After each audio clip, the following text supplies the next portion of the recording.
Halo, selamat datang. Pernah nggak sih ngerasa capek banget sama perlombaan cari validasi di dunia maya?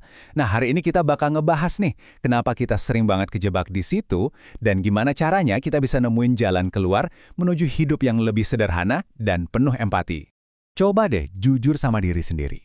Kenapa ya kita tuh kayaknya haus banget sama pengakuan orang lain? Kenapa satu like atau satu komentar aja bisa ngaruh banget ke perasaan kita hari itu? Dan pertanyaan ini, kalau kita gali lebih dalam lagi, jangan-jangan tanpa sadar hidup kita, apa yang kita beli, apa yang kita posting di media sosial, udah berubah jadi semacam panggung. Panggung buat apa? Ya, buat bikin orang lain terkesan. Yuk kita telusuri bareng-bareng. Nah, panggung terbesar buat pertunjukan ini, ya jelas dunia maya kan. Disinilah rasa haus akan validasi itu seringkali bikin kita lupa sama yang namanya etiket dan empati. Kita semua pasti pernah lihat kan, foto-foto makanan mewah seliweran di lini masa. Kelihatannya emang enak, banget malah. Tapi pertanyaannya, pernah nggak kita mikir, gimana ya rasanya lihat unggahan itu bagi seseorang yang mungkin hari itu aja lagi berjuang buat cari makan? Sama juga nih, soal pencapaian materi. Beli mobil baru? Ya seneng dong, wajar banget buat dirayain. Tapi, kalau nggak pakai kepekaan, postingan itu bisa jadi pengingat yang menyakitkan buat mereka yang bahkan nggak punya atap di atas kepala mereka. Nah, ini dia inti dari etiket media sosial yang sebenarnya. Ini tuh bukan sekedar soal sopan santun digital loh. Ini lebih dalam dari itu. Ini soal empati. Kesadaran penuh kalau setiap postingan kita itu punya dampak nyata ke perasaan orang lain yang ada di seberang layar. Oke, jadi kalau kita tahu hal itu bisa menyakiti orang lain, kenapa ya rasanya susah banget buat memilih hidup sederhana? Apa sih yang sebenarnya mendorong kita buat pamer-pamer kayak gitu? Yuk, kita bedah penyebabnya. Ternyata, ada dua kekuatan besar nih yang narik kita.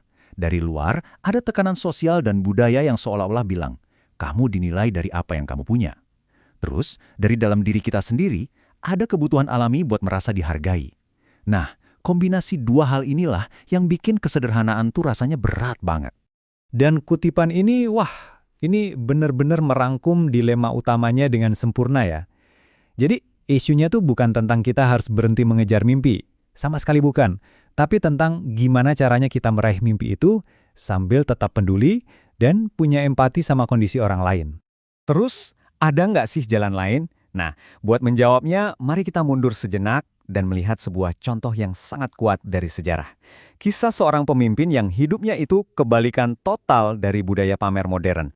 Dan ini yang luar biasa, ini adalah sebuah pilihan sadar. Di puncak pengaruh dan kekuasaannya, saat dunia bisa ada di genggamannya, beliau justru memilih jalan kesederhanaan sebagai inti dari kehidupannya. Itu pilihan, bukan keterpaksaan. Dan inilah inti filosofinya, yang benar-benar membalikan definisi kita tentang apa itu kekayaan.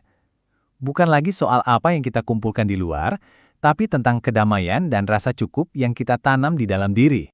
Ini bukan cuma teori ya, ini adalah kenyataan hidup beliau. Detail-detail ini tuh bukan sekedar cerita, tapi bukti nyata dari sebuah komitmen yang radikal. Coba bayangin deh, seorang pemimpin besar memilih untuk lapar, membatasi diri cuma dengan makanan paling dasar, dan istirahat di alas yang keras, bukan karena terpaksa, tapi karena pilihan. Jadi, apa pelajaran yang bisa kita bawa pulang dari sini? Yuk kita coba saring kebijaksanaan dari kisah tadi jadi prinsip-prinsip yang relevan buat kehidupan kita zaman sekarang. Ini dia, 4 pergeseran pola pikir yang bisa kita coba. Pertama, lihat hidup ini sebagai perjalanan buat berbagi, bukan perlombaan ngumpulin barang. Kedua, fokus kita geser dari pamer ke memberi manfaat.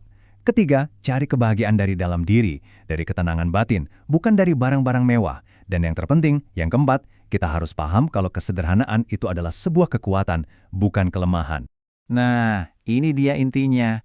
Kesederhanaan itu bukan berarti hidup kekurangan. Sama sekali bukan.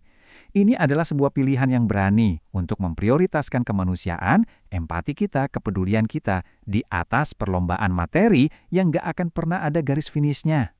Akhirnya, kita kembali ke pertanyaan awal, tapi semoga kali ini dengan sudut pandang yang sedikit berbeda ya. Di tengah semua kebisingan yang menuntut kita buat selalu tampil sempurna, yuk kita ambil jeda sejenak dan tanyakan lagi pada diri kita sendiri. Sebenarnya apa sih tujuan hidup kita? Terima kasih sudah menyimak.